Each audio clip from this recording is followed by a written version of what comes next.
Anda kembali bersama kami dalam IDX First Session Closing. Pemirsa, pemotongan cuti bersama dan kewajiban swab antigen sebelum masuk ke daerah tertentu memicu pembatalan reservasi hotel besar-besaran.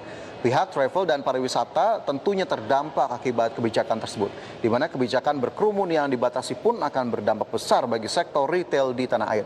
Aktivitas jual beli di mal akan sepi di liburan Natal dan Tahun Baru akibat kebijakan tersebut.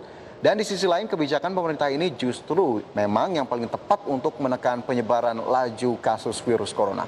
Lantas bagaimana kondisi emiten yang terdampak langsung dengan kebijakan tersebut selama setahun berjuang menghadapi pandemi COVID-19? Berikut kami ulas untuk Anda. Dan sambil Anda bisa mencermati datanya di grafis yang sudah kami persiapkan, pemirsa, di mana libur akhir tahun 2020, begitu ya, kita tahu tinggal hitungan jari. Di mana bagi pelajar maupun pekerja, libur panjang ini adalah hal yang dinanti. Namun liburan kali ini pandemi COVID-19 masih menjadi halangan untuk kita bepergian keluar kota ataupun mungkin keluar provinsi akibat adanya pembatasan dan sejumlah kebijakan. Dan ini salah satunya ada Pigijo, begitu ya, saham PT Turindo Guide Indonesia Tbk terus merosot, hampir menyentuh level terendahnya dalam 6 bulan terakhir, yaitu Rp33 per saham. Selain itu, sektor bisnis tur begitu saat ini juga tengah tertekan pandemi COVID-19 sehingga masih sulit untuk mencetak laba dalam waktu dekat. Dan kita coba lihat lebih lengkap dalam grafis yang pertama, pemirsa, mungkin Anda juga tadi sudah memperhatikan di mana harga saham dari Pigijo per 21 Desember ini berada di level Rp89 per saham. Kemudian dari bisnis Pigijo sendiri ini pendapatan bersih pada September 2020 Rp60.867.000, kemudian di Desember Rp100.536.000. Sementara jika kita lihat dari segmen tiket pesawat di September 17,3 juta, kemudian Desember di 22,8 juta. Adapun paket perjalanan wisata ini cukup mengalami peningkatan terutama hingga Desember 2020 72,56 juta. Sementara di tiket hotel ini memang masih mencatat kenaikan tipis begitu ya, seperti yang dapat Anda cermati di layar televisi Anda.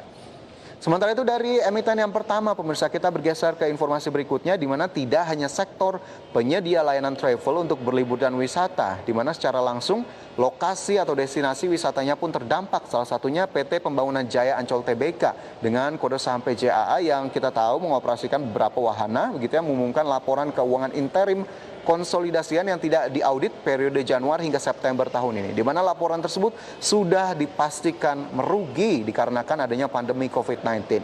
Penutupan antara Maret sampai dengan Juni 2020 dilanjutkan pembukaan kembali dengan pembatasan jumlah kunjungan dan usia hingga pembelian tiket secara online serta penerapan protokol kesehatan saat berkunjung yang tentunya menyebabkan penurunan pendapatan usaha dari emiten ini.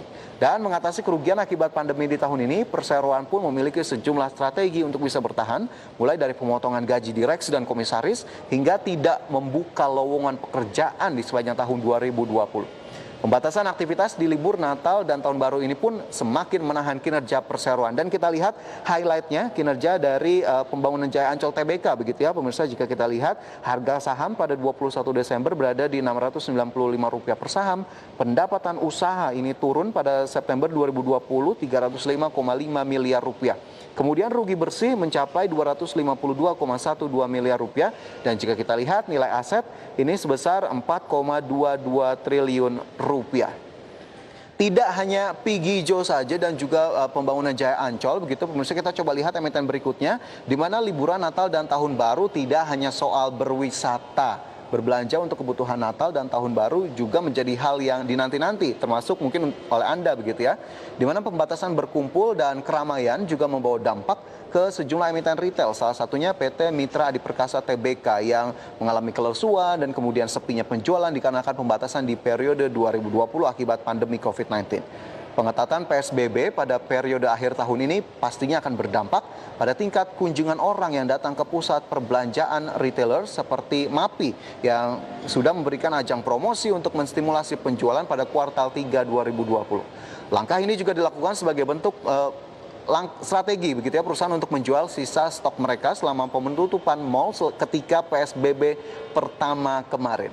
Kemudian menghadapi libur Natal dan juga Tahun Baru, emiten berkode saham MAPI ini akan terus menawarkan promosi menarik tentunya untuk Natal dan akhir tahun di seluruh gerai miliknya. Lagi-lagi kita coba perhatikan bagaimana kemudian kondisi keuangan dari Mitra Adi Perkasa Tbk, di mana harga saham per 21 Desember berada di Rp920 per saham. Kemudian penjualan bersih, jika kita lihat ini secara quarter to quarter sebesar Rp3,4 triliun, sementara secara year on year Rp10,2 triliun mengalami penurunan begitu ya. Dan kita lihat pendapatan bersih pada Januari hingga September 2020 atau hingga kuartal 3 di tahun ini mencapai Rp10,16 triliun atau turun cukup dalam 34,03%. Tapi satu yang cukup menarik adalah dari sisi penjualan e-commerce begitu ya, di mana MAPI mencatatkan kenaikan sebesar 394%.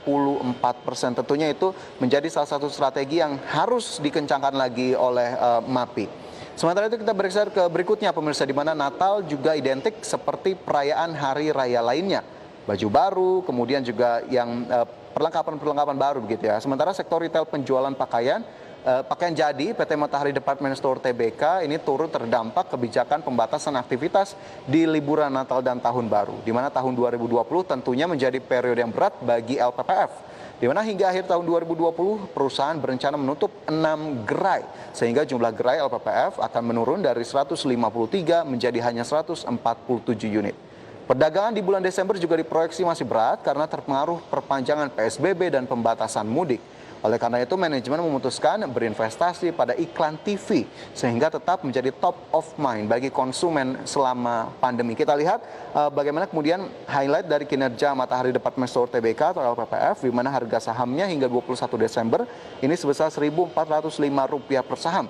Kemudian pendapatan senilai Rp3,33 triliun hingga kuartal 3 mengalami penurunan dari tahun lalu sebesar 57,5%. Kemudian jumlah gerai begitu ini mencapai 153 gerai di awal tahun 2020, sementara dengan adanya penutupan gerai ini hanya akan berjumlah 147 unit, sementara 23 gerai lainnya masih dalam pengawasan manajemen. Dan tentunya pemirsa, semoga sejumlah perusahaan tadi masih mampu untuk bisa melahirkan strategi-strategi untuk tetap bisa bertahan di tengah pandemi COVID-19, meskipun memang dampaknya tidak bisa ditangkal lagi atau mungkin memang harus mengalami kerugian, tapi kita harapkan memang ini bisa segera diatasi dan tentunya bisa berimbas positif jika memang strategi-strategi tadi bisa dilakukan dengan cukup masif dan juga cukup tepat, termasuk untuk Anda mungkin yang juga pengguna dari produk-produk emiten ini. Ya pemirsa, jangan kemana-mana, IDX per session closing akan segera kembali dengan informasi lainnya. Tetaplah bersama kami.